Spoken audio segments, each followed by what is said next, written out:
राधे राधे महाराज श्री, आपके चरणों में कोटि कोटि प्रणाम। महाराज श्री, मैं भजन मार्ग पे आगे बढ़ना चाहता हूँ। महाराज श्री, मन में लगातार डर बैठा हुआ है कि मेरे साथ कुछ बुरा होगा। बिल्कुल नहीं डरो। क्या होता है कि हमसे कोई न कोई गलती होती रहती है। जब तक हम भगवान का निरंतर चिंतन नहीं करते तो वृत्तियां विषय की आती हैं और विषय की वृत्तियों के द्वारा गलती होती रहती है, अभी या पूर्व में। उन गलतियों का परिणाम आता भय, दुख, शोक, बंधन, निंदा, जन्म मरण। एक क्रम है उसका।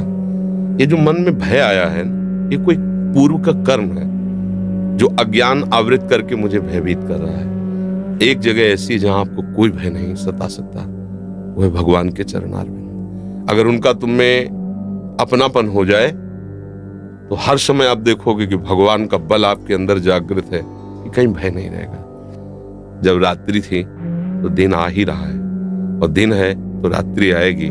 कोई भी ताकत इसको रोक नहीं सकती है।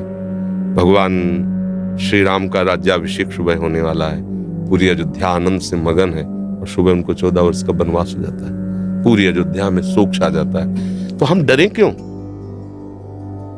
हम प्रभु के बच्चे, प्रभु के अंश हैं। फिर हमें डर क्यों लग रहा है? कोई कर्म है जो हमको भयभीत कर रहा है। इसलिए हमें ऐसा कर्म करना चाहिए कि वो कर्म नष्ट हो जाए और भय हमारे हृदय में न रहे। भगवान की शरणागति का पहला लक्षण है निर्भय, दूसरा है निश्चिंत, तीसरा है निशोक। जितने भी भय हैं अधर्म के कारण लगते हैं, ध्यान रखना।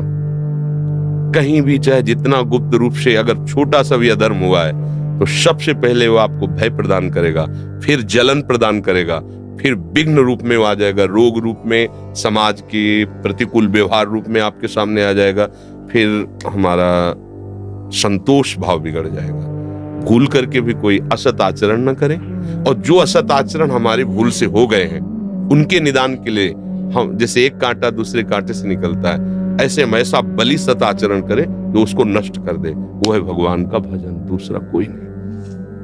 अगर हमें जो नाम प्रिय भगवान का, राम कृष्ण हरि वो नाम जप कर रहे हैं और दूसरों में भगवत भावना अत्यंत आवश्यक है निर्भय होने के लिए।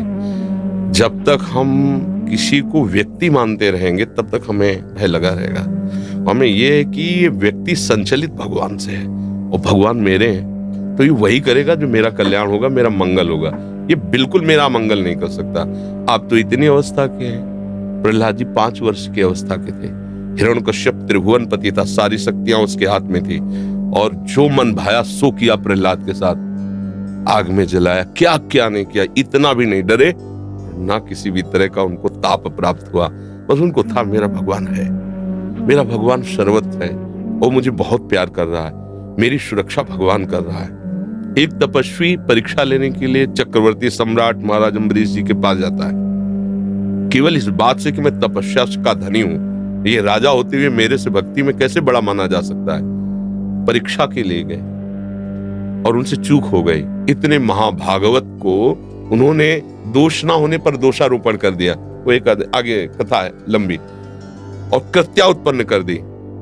एक कदम पीछे नहीं हटे अम्बरीश जी, ऐसे ही खड़े रहे कि उनको पता है मैं भगवान का हूं, सब में भगवान की सामर्थ्य है। अगर ये कृत्या का विधान भगवान ने किया मुझे नष्ट करने को नष्ट कर सकती, अन्यथा नहीं।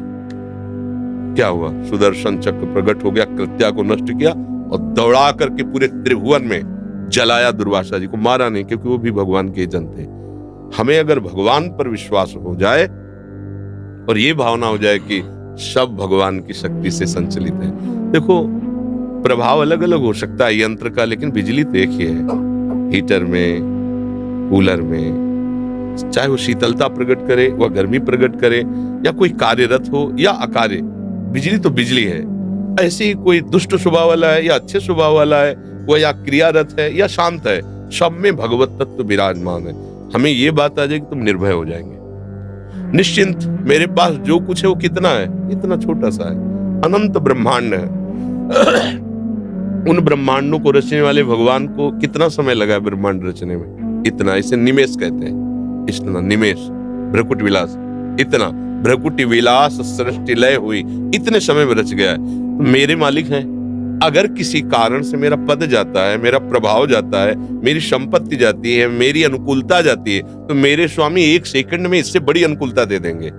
मसका ही करें, बीरंच अजय ही मसकते, वो ब्रह्मा को मच्छर बना सकते हैं, मच्छर को ब्रह्मा बना सकते हैं। जो चेतन को जड़ करे, जड़े करे चैतन्य। जब इस बात पर विश्वास होगा तो आप निश्चिंत हो जाएंगे और आप कभी शोकित नहीं हो सकते, क्योंकि आपके पास जैसे पारसमणि मिल जाए तो किलो 2 किलो सोना चोरी हो जाए तो आपको शोक नहीं होगा, क्योंकि आप उससे जितना चाहो बना सकते हो। ऐसे भगवान अपने हो गए, भगवान से हमारा संबंध हो गया, तो त्रिभुवन की राज्य लक्ष्मी जाने पर भी आपको शोक नहीं होगा, क्योंकि माँ लक्ष्मी उनके चरणों को सहलाती रहती है। वो प्रभु मेरे यार हैं, मेरे मित्र हैं, मेरे गुरु हैं, मेरे पिता हैं, मेरी आत्मा है।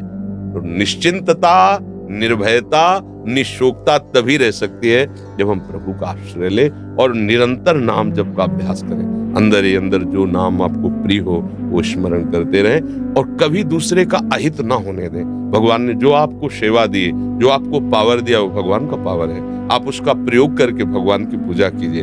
अगर लगता है ये अधर्म है तो चाहे कोई मारे भले हमें, हम उसका साथ नहीं देंगे। अगर लगता है धर्म है तो चाहे कोई मारे हमें, हम उसका साथ नहीं छोड़ेंगे।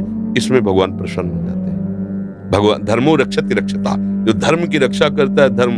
अब अपने लोग क्या हो गए हैं, हमारी बुद्धि जो है वर्तमान के सुख भोगों में इतना आसक्त हो गई कि इन सब बातों की तरफ, वो तो भगवान की आपके ऊपर कृपा है जो आप ये प्रश्न करके समझना चाहते हैं। नहीं, पदाधिकार और विषय सेवन और प्रगट में वर्तमान भोगों की बाहुल्यता में सुख बुद्धि, ये इस मार्ग की तरफ चलना ही नहीं चाहती। वर्तमान की प्रभुता में ही डूबी रहती है, फिर उसका भविष्य बहुत गिरा हुआ होता है। क्योंकि अगर हमारे सत आचरणों के प्रभाव से पद मिला है, सेवा मिली है, और अगर हमने सत आचरण अब संग्रह नहीं किए तो पूर्व के खत्म हो जाने के बाद हमारी गति खुद हम देख लेंगे कि हमारा निर्णय क्या होगा। ये टिकाऊ नहीं है, न ये शरीर टिकाऊ है, न ये पद टिकाऊ है, न ये संपत्ति टिकाऊ आपके पास जो है। ये कभी किसी और की थी, ये पद किसी और का था, कल किसी और का होगा। ये सृष्टि का क्रम है। आपको सेवा मिली है, सेवा कर लीजिए और स्वामी को प्रसन्न कर लीजिए, तो ऐसा पद मिलेगा जो कभी परिवर्तन नहीं होता। वो उनके चरणारविंद है, उनका सानिध्य।